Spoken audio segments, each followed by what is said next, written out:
Next question क्या कह रहा है, लिखा है 22 का पहले का 1 सेंटीमीटर व्यास वाली 8 सेंटीमीटर लंबी तांबे के छड़ का आयतन ज्ञात कीजिए। एक तांबे का छड़ बनाता हूँ, यहाँ देखिए, एक ऐसे तांबे का एक छड़ बना दीजिए।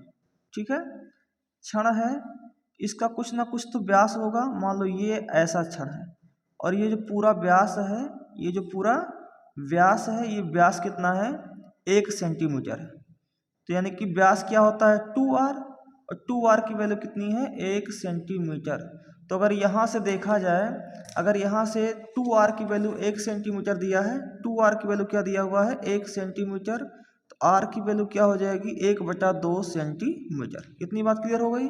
फिर क्या कह रहा है, आगे कह रहा है कि 8 सेंटीमीटर लंबी तांबे का छड़, यानी कि जो लंबाई है तांबे के छड़ का, ये जो लंबाई है ये है 8 सेंटीमीटर।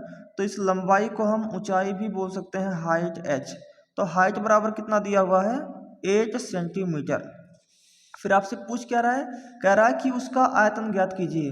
तो क्या ये आपको बेलनाकार नहीं दिख रहा है? और अगर आपको बेलनाकार दिख रहा है तो इसका आयतन यानी कि छड़ का आयतन, छड़ का आयतन, छड़ का आयतन बराबर क्या होगा बेलन का आयतन, बेलन का आयतन। और बेलन का आयतन का फॉर्मूला होता है pi r square h. Pi की value 22/7 into r square, r की वैल्यू कितनी है 1/2 इंटू 1/2 इंटू हाइट कितना है 8। तो 2 दूना 4, 2 चौके 8 और 2 दूना 4 कैंसिल हो गया। तो ऊपर आए इसको डिवाइड करेंगे तो 7 से 22 में डिवाइड करेंगे तो आएगा 3.14, 3.14। ठीक है, तो आ रहा है ये 3.14 और गुणे में यहाँ कितना बचा हुआ है 2।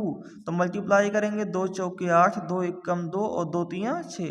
तो 6.28 centimetre cube is the right answer of this question. यही आपके छड़ का क्या होगा आयतन होगा। ठीक है, चलिए बढ़ते हैं नेक्स्ट क्वेश्चन पर।